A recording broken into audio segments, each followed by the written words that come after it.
So you gave me your solution. I'm going to give you my solution. Yeah. So my solution is burn the whole thing down. My solution is that we need to build new things. We need to build new institutions. So I'm going to burn a tremendous number of bridges when I say this.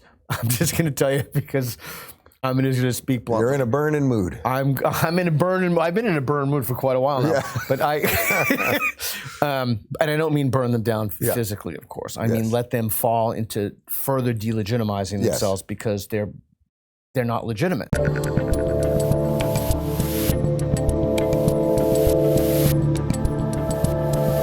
How do we get beyond? How do we speak bluntly about facts and evidence without having the Democrats go berserk or the Republicans go berserk? How do we just say, listen, this is the data. We need to make the best policies based upon the best available evidence without people losing their freaking minds. Like, I don't know, Well, I do have a theory on that. No, go ahead. I mean, it's what we're doing here in Florida. Which is? We have a highly competent government that is run by someone who is clearly articulating what their beliefs are. And when they try to bring crazy transgender identity into schools, nope, we're not going to do that. When they try to connect woke ideology to African American studies, nope, we're not going to do that. We're not going to let a place like Disney, which Zero is pushing, tolerance for madness. Yeah. And so I think that actually is the only answer. I don't know that at a societal level, a countrywide level, I don't know that you can scale that, or at least from the top. I guess my concern is, and I haven't been following that closely, my concern is I would want to make sure that no speech would be quelched in that process. So if you want to have someone spouting some idiocy like critical race theory, that's fine. And I know I have significant disagreements with people on this. You know, I think I initially said, you wouldn't have people, if someone wants to, scream about phrenology or about the earth being 5,000 years old, but these are dangerous, divisive, toxic, and racist beliefs. There's also a difference between talking about them and teaching them. Yeah, you can talk about the Nazis, you wouldn't want to teach Nazi ideology. Correct, and testing people in terms of the right ideas, that students that answered back, that accords with the ideological precepts. So I'm concerned about that. So you gave me your solution. I'm going to give you my solution. Yeah. So my solution is burn the whole thing down. My solution is that we need to build new things. We need to build new institutions.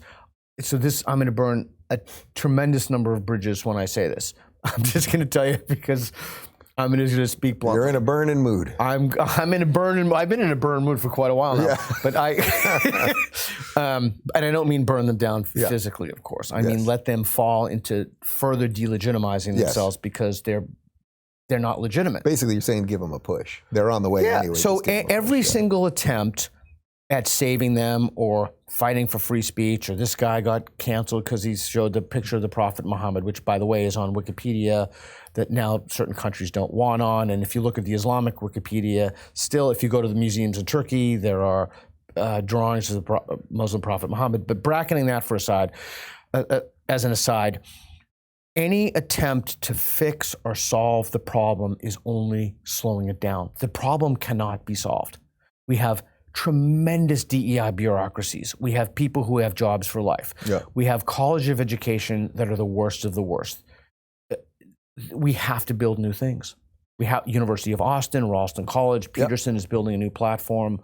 That's the solution to this problem. Let them just fall into let them get what they deserve. Well, I agree with that. I had Stephen Blackwood in that very chair talking about Ralston, and he's obviously doing that with Jordan.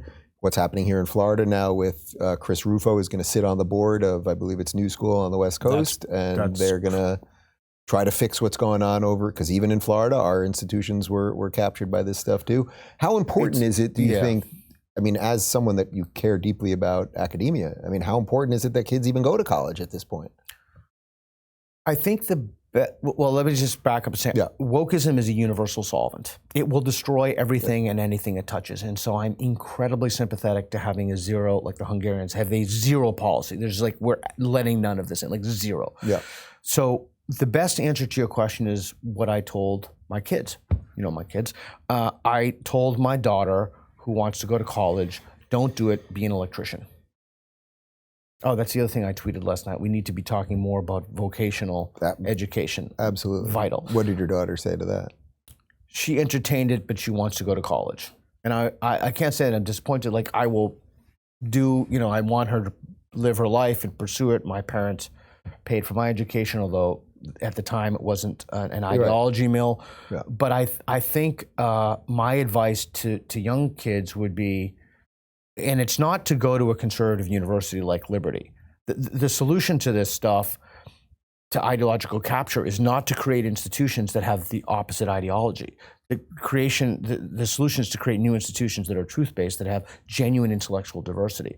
So my suggestion would be to send your kids to vocational school. Yeah, it's interesting on the Liberty front. I'm only mentioning this because I was invited there. I spoke at their Sunday convocation. Yeah. 14,000 kids, huge, absolutely huge, 14,000. They know I'm married to a man. They know, as I still describe myself, but begrudgingly pro-choice. There's a couple other things that I certainly am not a traditional conservative on. Right. Standing ovation from these kids. Spent the entire day walking around the school, taking selfies with kids. Yeah, I want to give you a hug for that, but we're on. I think Lindsay was the only person who was an atheist who's ever been invited to speak before. So what does that tell you then about the conservative, even in this case, and you as a guy that wrote a book called A Manual for Creating Atheists, right. You spend an awful lot of time around religious people now. You spend an awful lot of time around conservatives. They're my primary allies right now. So your primary allies seem to be, from what I can tell, Christian conservatives. Correct. And sort of more, I don't know, people from maybe a more nationalist political camp, certainly than you consider yourself from, or something like that. Yeah, so what do you people do like with that? Mark Andreessen, who just basically think that the system is corrupt like I do, and we need to build, that's the new culture war, by the way, legacy institutions versus building new things, old university like Substack versus New York Times, Wall Street Journal, et cetera. Locals, perfect. Some 100%. people have been building new things. Well, you're a builder. Yeah. I lost the thread of the conversation. This odd alliance that you're now in, as someone that was that you were literally, your mission at first, at least at one time, was to create atheists. I also do want to talk about how the atheist movement has seemingly collapsed, but let's pause on that for a second. So that your allies are now the people that you maybe used to want to convert. Yeah. So I think. I never converted anyone. I just gave them the tools to convert themselves, just to be clear. So I think that this culture war 2.0 is very different from 1.0. I published a piece in this in the American Mind years ago. But, we're unified in objective truth, that you can figure out what it is, that you can find it. We're unified on the rules of engagement. So the rules of engagement is if someone gives a talk and you don't like the talk, you don't blow a bullhorn at the talk. Like there are rational civil ways to adjudicate disputes, legal mechanisms, framework. If you don't like the statue here in Miami, I don't know, in Portland they destroyed a deer statue. Great, you go through democratic means and I couldn't care less what statues are there, but you don't take the law into your own hands, to quote Judge Judy. So there's an agreement that there are mechanisms that we can go to figure out how to solve civil issues, civil disputes. So that's the other thing. Right. So are you shocked, though, even at this point, even though if people go back and watch our videos from 6 years ago, they'll find us talking about these same things, me from a more lefty perspective as well. But the point is, are you shocked that there's virtually no liberals, obviously not none, and Bill Maher is doing it, and I know you know 2 or 3 others, but what you're talking about are they're liberal principles not defended by liberals. That's correct. That's correct. And I think that what conservative and liberal has shifted, but I'm going to suggest a new access to you. The new access is, and our friend Andrew Doyle wrote about that book in his book, The New Puritans. The access of the way to think about these problems isn't liberal, conservative, right, left. It's authoritarian, non-authoritarian. And the most important thing is cognitive liberty. We have to enable people to live. Like in London, they're arresting people for praying. I think anybody should be able to talk to themselves anywhere they want. If I want to talk to myself, it'd be a little odd if I started talking to myself right now. Right now would be the idea. The idea that you would arrest somebody for that. You have a group of people, the woke people, the dominant moral orthodoxy, who wants to tell you exactly what to think, and if you don't think it, you're a problem. Right? That we need some kind of a struggle session. We need to somehow correct this. We need to intervene. We need to have, government sponsorships, programs, interventions. I suggest that the access in the culture war is best thought of as authoritarians versus non-authoritarians. Right. So basically, there's authoritarians or libertarians. Not meaning you're a libertarian card-carrying member of the Libertarian Party, but you either want control or you don't want control. Something. Yeah, and you want to I want to let people pursue whatever lives they want to lead. I think the thing that keeps so you me, acknowledge that is far more rich on the right or the conservative side of the aisle now, right? I will acknowledge that the left has a terrible problem that is unthinkable among traditional leftists, that it's been paresthetized by wokeism. It's been paresthetized by an invasive ideology. I wrote about that in my first book, that is not inherent in the left.